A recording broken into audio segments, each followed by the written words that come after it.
Hoje eu quero conversar com vocês sobre Tiago 1, 8.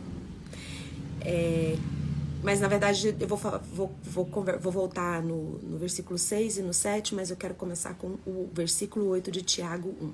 Diz assim: o homem de dupla mentalidade é inconstante em todos os seus caminhos. Então eu queria conversar com vocês sobre a nossa mente, o nosso pensamento.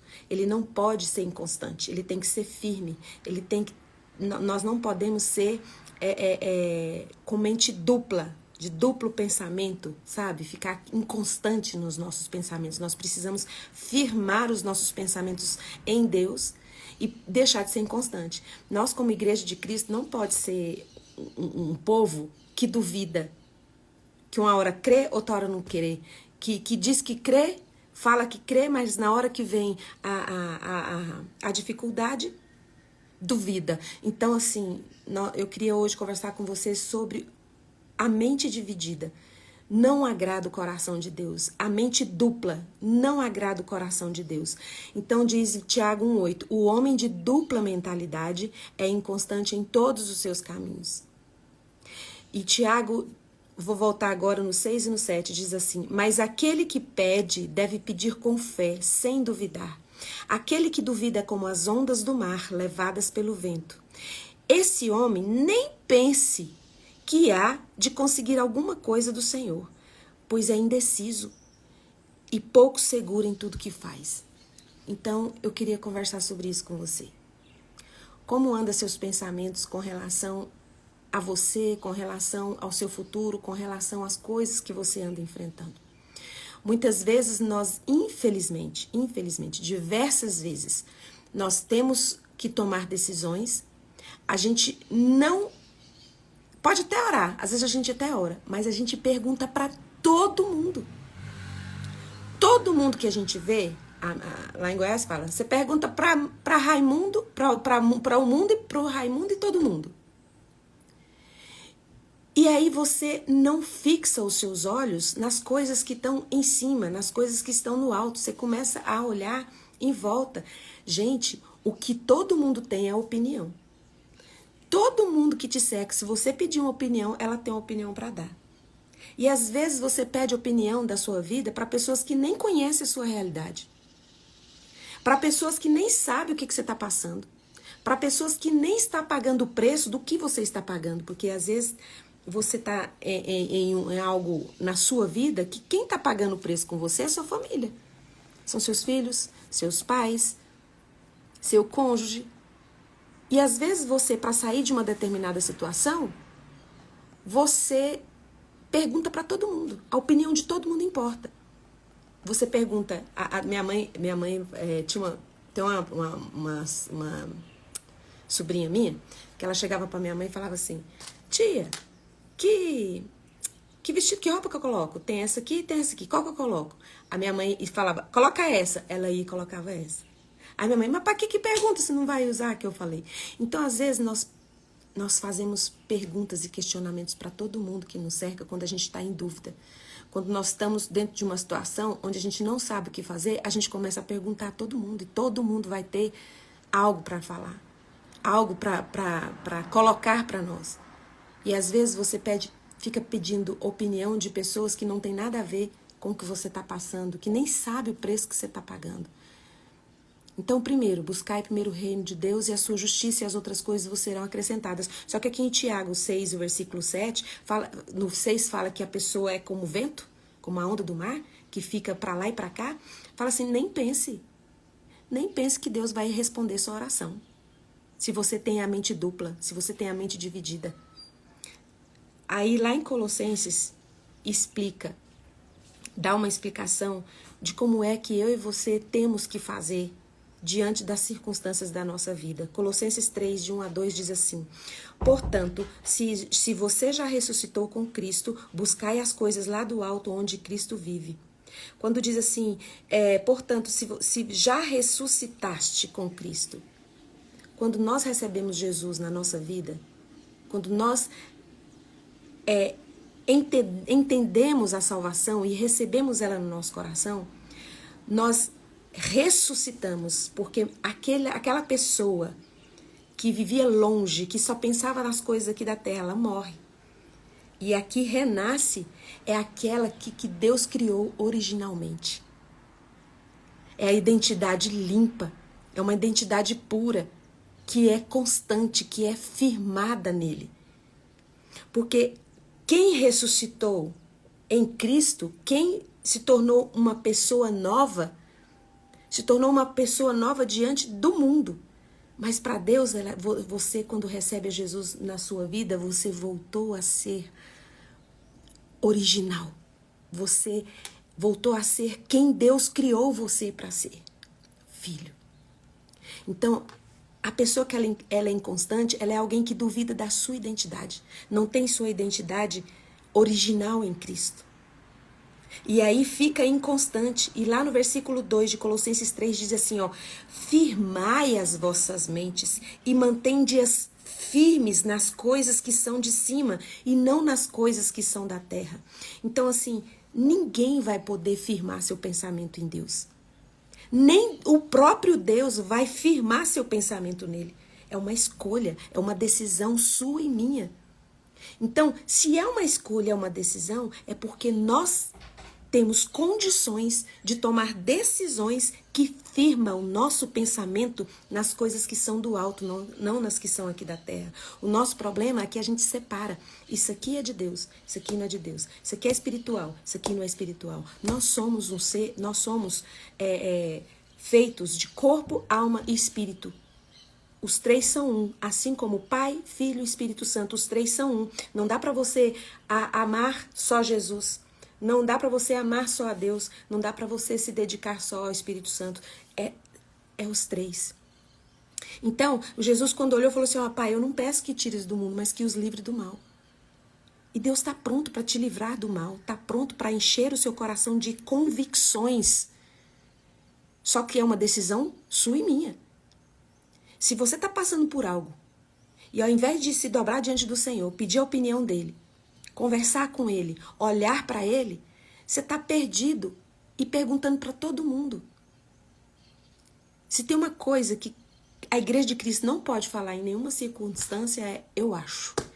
Eu acho que isso é assim. Eu acho. A Igreja de Cristo sempre fala assim, eu creio. Eu acredito que isso vai dar certo. Eu creio que isso vai acontecer. Eu acredito. Isso é um vocabulário crentez? É. Mas é o vocabulário de quem está com intimidade com as coisas do alto. Mas eu penso que é um povo que duvida o tempo inteiro, que tem a mente dupla. Durante os domingos e celebrações e cultos nas suas igrejas, não sei como é que fala na sua igreja, tá ali adorando, dizendo que ele é único, que ele é poderoso, que ele é o Deus do impossível, e o resto da semana fica desesperado e perguntando e contando para todo mundo, gente que não tem nada nem a ver com você. Mas parece que quando você fala para as outras pessoas e vê a opinião das outras pessoas, você recebe assim um conforto, tipo um alento. Só que isso não dura. O que dura para sempre é o que está na mão do Criador para te dar.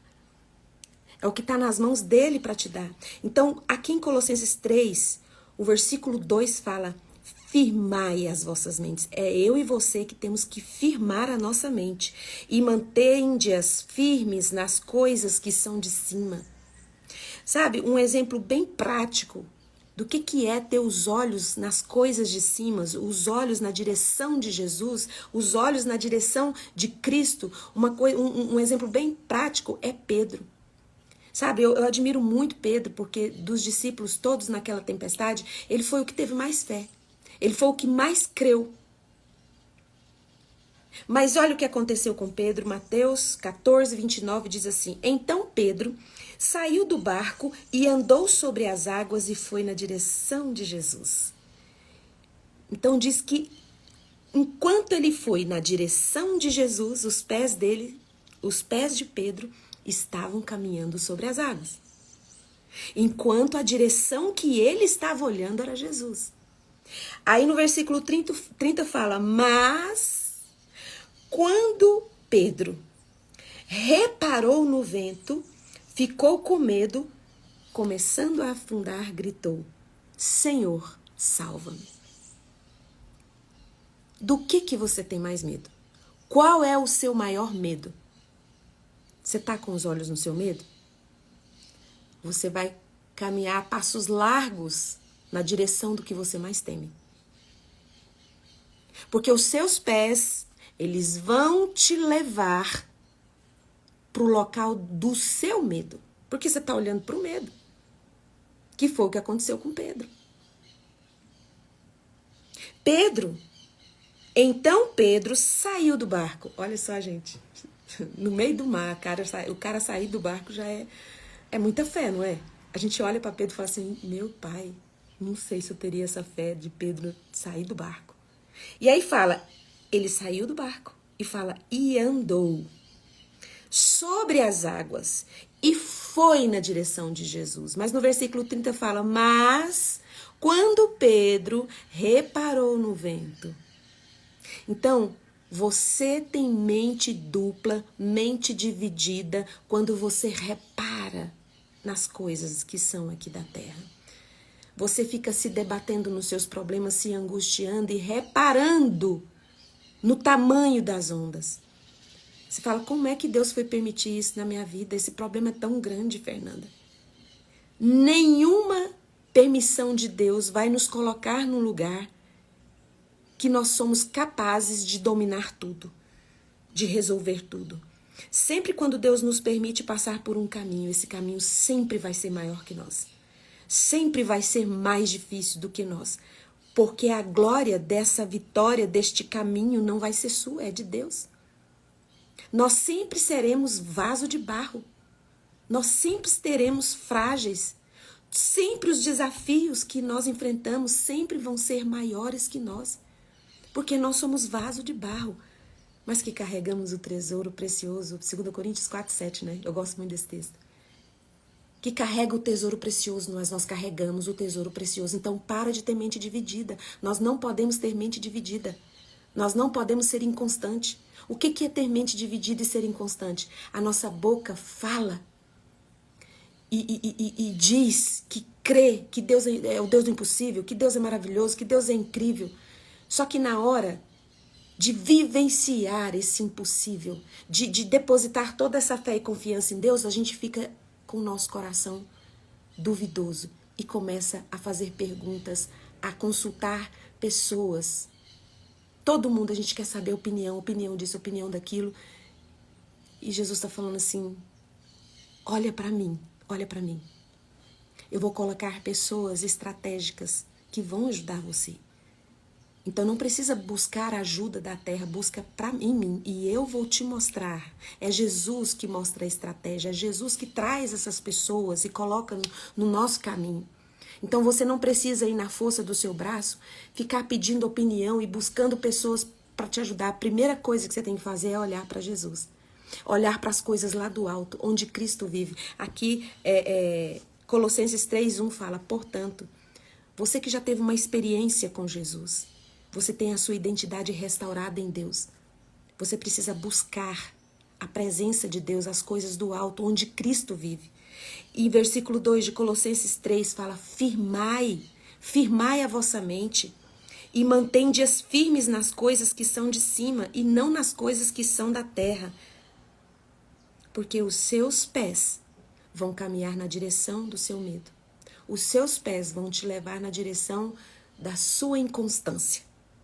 E como a onda do mar, você vai viver inseguro. E essa insegurança não é um sentimento plantado por Deus no seu coração. Se você está inseguro com relação a qualquer coisa, inseguro com relação a coisas pequenas ou grandes, eu não sei, eu não conheço a sua luta interior.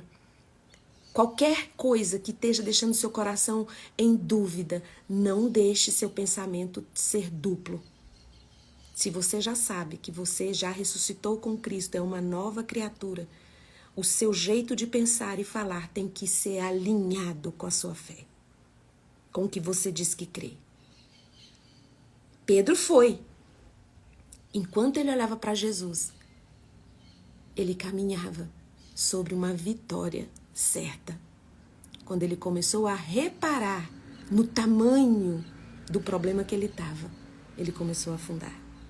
Só que ele sabia onde ele buscaria força. Ele não ficou olhando para os discípulos, alguém joga aí uma boia para mim. Não sei nem se tinha boia naquela época, né?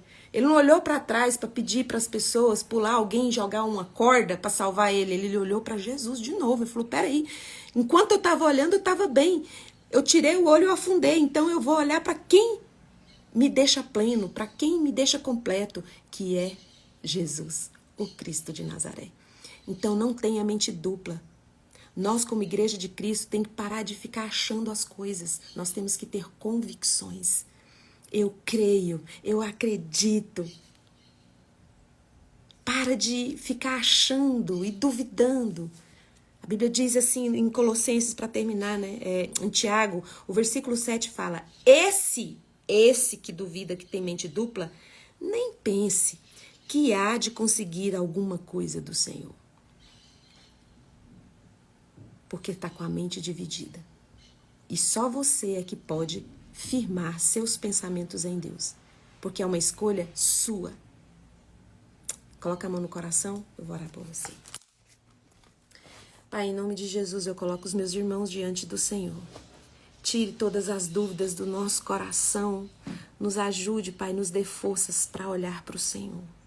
Perdoe todas as vezes que nós buscamos respostas todas em volta e não olhamos para o Senhor. Que nós possamos fazer como Pedro.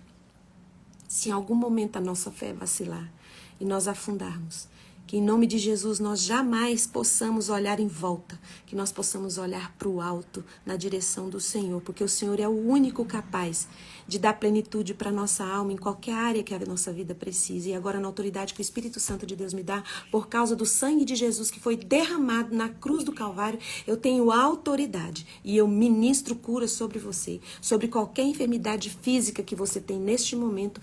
Eu ministro cura sobre você e também tenho autoridade no Espírito Santo de repreender todo o pensamento dobre, todo o pensamento dividido agora que esteja no seu coração. Eu repreendo em nome de Jesus, o Cristo de Nazaré. E se você tem as suas emoções feridas, machucadas, eu repreendo agora todas as correntes que te prendem ao passado, te prendem a um lugar de vítima, em nome de Jesus, que sejam quebradas essas correntes e você assuma a direção dos seus pensamentos na direção de quem te salva, de quem te resgata, de quem realmente se importa com você, que é o Cristo de Nazaré. Em nome de Jesus, que Deus abençoe seu dia, que Deus abençoe sua vida.